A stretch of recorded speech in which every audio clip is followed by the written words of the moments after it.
आणि यानंतर आता घेऊयात महाराष्ट्रातल्या 36 जिल्ह्यातल्या 50 बातम्यांचा वेगवान आढावा।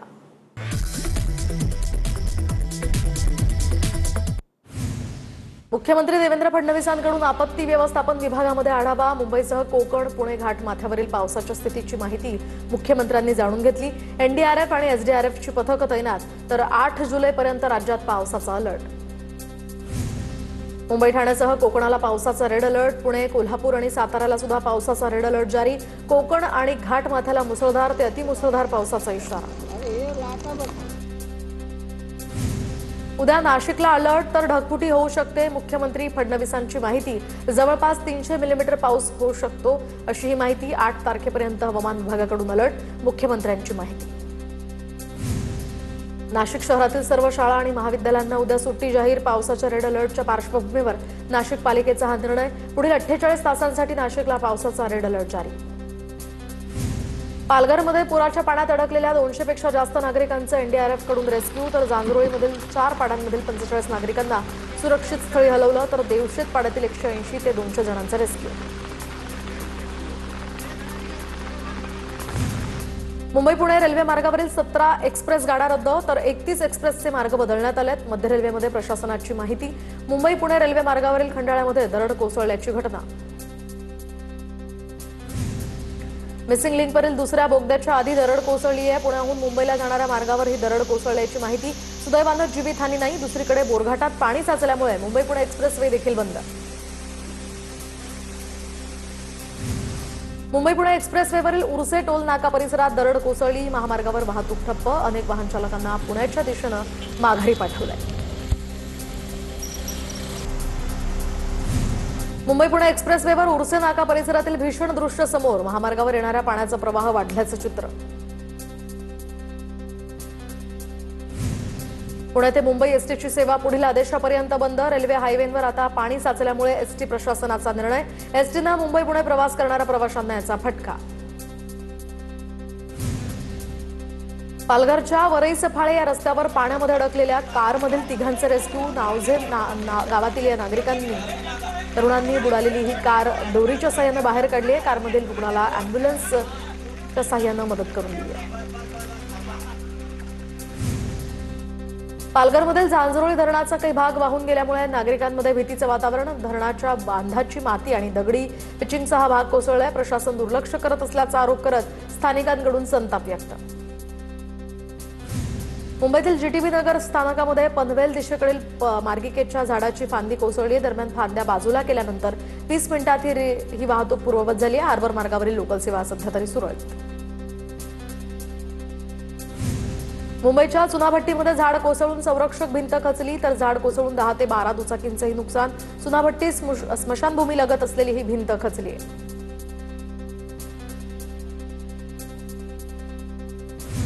मुसळधार पावसानं ठाण्यातील मासुंदा तलाव ओव्हरफ्लो। मोठ्या प्रमाणात या ठिकाणी पाणी साचल्यामुळे वाहनधारकांना वाहन चालवण्यास अडथळा। मुसळधार पावसाच्या तडाख्यामध्ये टिटवाळा वल्यानी हा मार्ग खचला। रस्ता खचल्यामुळे अपघाताचा धोका वाढला।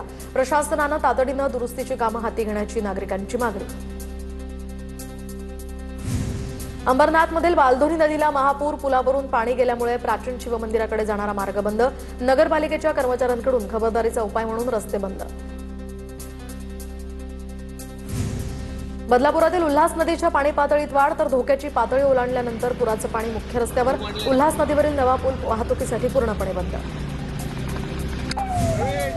डोंबिवलीमध्ये धावत्या वाहनावर झाड कोसळलं। रिक्षा आणि केडीएमसी कचरा गाडीचं यामुळे नुकसान, चालकही जखमी। लोढा हेवन गावदेवी चौक परिसरात हे झाड कोसळल्याची घटना। भिवंडीच्या ईदगाह झोपडपट्टीमध्ये खाडीचं पाणी शिरलंय, तर सकाळपासूनच सुरू असलेल्या पावसामुळे ईदगाह झोपडपट्टी परिसर जलमय। शेकडो घरांमध्ये पाणी शिरलं, तर अनेक भागातील वीज पुरवठा खंडित। मुंबईमधील गोराईतील मनोरी बीच जवळ मोठं जहाज अडकलंय। अडकलेलं हे जहाज मालवाहतूक करणार असल्याची माहिती समोर। वसईच्या कामण भेंडीपाडा मोरी गावामध्ये अडकलेल्या 50 नागरिकांचं सुरक्षित ठिकाणी स्थलांतर। प्राथमिक आरोग्य केंद्र अधिकारी जयेश चिपळूणकर आणि त्यांच्या टीमनं 15 नागरिकांना बाहेर काढलं। पुराच्या पाण्यापासून सुरक्षित ठेवण्यासाठी नागरिकांनी वाहनं मुंबई गोवा महामार्गावर आणली, तर महाड शहरामध्ये सध्या मुसळधार पाऊस। महामार्गाच्या दुतर्फा वाहनं पार्क केल्याचंही चित्र। मुसळधार पावसामुळे कल्याण डोंबिवलीतील मुख्य रस्ते जलमय. छत्रपती शिवाजी महाराज चौक ते गुरुदेव हॉटेल परिसरात रस्त्यांवर पाणी. चिंचपाडा रोड, खंबाळपाडा रोड आणि इतर सखल भागांमध्ये पाणीच पाणी. डोंबिवलीमधील स्टेशन परिसरातील कैलास लस्सी दुकानाला आग लागली. खिडकीतनं जीव वाचवत कर्मचाऱ्यांची इथून सुटका.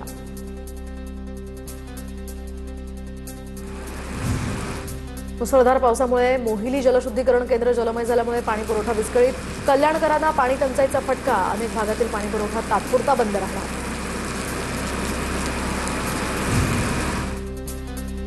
तर नाशिकच्या केपी कॉलेजला पाण्याचा बेढा. 3 दिवसांपासून कॉलेजचा विद्युत पुरवठा सुद्धा खंडित. मुंबई नाशिक महामार्गालगत असलेला सर्व्हिस रोडही पाण्याखाली.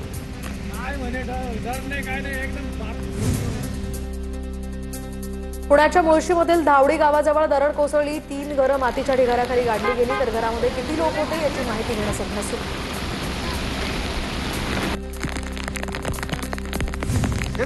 कोल्हापूरमध्ये गेल्या 6 दिवसांपासून मुसळधार पाऊस. पंचगंगा नदीची पाणी पातळी 34 फुटांपर्यंत पोहोचली. नदीची इशारा पातळीकडे वाटचाल. शिवाजी पूल परिसरातील ड्रोन दृश्य समोर.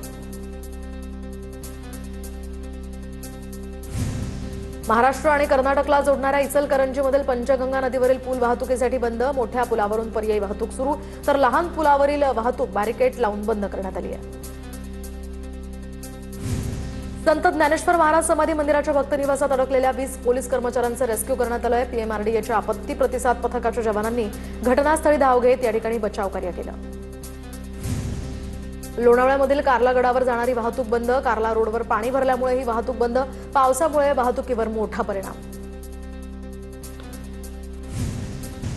आळंदी शहरात प्रवेश करणाऱ्या 4ही पुलांवर पाणी साचलं. माऊलींच्या पालखी सोहळ्यासाठी वारकऱ्यांनी आळंदीमध्ये येऊ नये. आळंदी देवस्थानकडून वारकऱ्यांना आवाहन. तर महाबळेश्वरमधील वेण्णा नदीवरील एक छोटा पूल तुटलाय. रस्त्याच्या दुसऱ्या बाजूला असणाऱ्या हॉटेलमधील अनेक पर्यटक या ठिकाणी अडकून पडले. पर्यटकांना बाहेर काढण्यासाठी प्रशासनाकडून प्रयत्न. पुण्याच्या बावडी गावामध्ये इंद्रायणी नदीचं पाणी शिरलंय. इंद्रायणी नदीला पूर आल्यामुळे वाघोली परिसरातही पाणी आलं. तर या पुरामुळे टेम्पो देखील उलटल्याची घटना. पुण्याच्या खेडमध्ये एक तरुण दुचाकीसह पुराच्या पाण्यात वाहून गेला. रेटवडी गावातील समीर जाधव नावाचा तरुण बंगला वस्ती या ठिकाणी ओढावरील पुलावरून वाहून गेल्याची माहिती. शोध मोहीम सुरू. मुसळधार पावसानं माळशेज घाटातील धबधबे प्रवाहित. तर माळशेज घाटामध्ये पर्यटकांची गर्दी. पर्यटकांनी सुरक्षिततेचे नियम पाळूनच पर्यटनाचा आनंद घ्यावा, प्रशासनाचं आवाहन. लोणावळ्यात कार्ला मळवली दोन्ही गावांचा संपर्क तुटला. इंद्रायणी नदीनं धोक्याची पातळी ओलांडल्यामुळे अनेक नागरिकांच्या घरांमध्ये पाणी शिरलं. हॉटेलमध्ये अडकलेल्या पर्यटकांना सुरक्षित स्थळी नेण्याचं प्रशासनासमोर मोठं आव्हान. नाशिकमधील नांदूर मधमेश्वर धरणातनं जायकवाडी धरणामध्ये पाण्याचा विसर्ग सुरू. यंदाच्या हंगामातील पहिला विसर्ग सुरू झाल्यामुळे मराठवाड्यातील नागरिकांना काहीसा दिलासा. कोकण किनारपट्टीवर कमी दाबाचं क्षेत्र तयार झाल्यामुळे वेगानं वारे वाहण्यास सुरुवात. दरम्यान किनारपट्टी भागात ताशी 40 ते 45 किलोमीटर वेगानं वारे वाहत आहेत. किनारपट्टी भागातल्या लोकांना त्यामुळे सतर्कतेचा इशारा. नाशिकच्या इंदिरानगरमधील वृंदावन कॉलनीमध्ये झाड कोसळलं. अग्निशमन दलाच्या जवानांनी हे झाड रस्त्यातनं हटवलंय. सकाळपासून नाशिकमध्ये संततधार पाऊस. बेळगाव जिल्ह्यातील प्रसिद्ध गोकाक धबधबा प्रवाहित. 4 दिवसांपासून सुरू असलेल्या मुसळधार पावसानंतर आता गोकाक धबधबा ओसांडून वाहू लागला.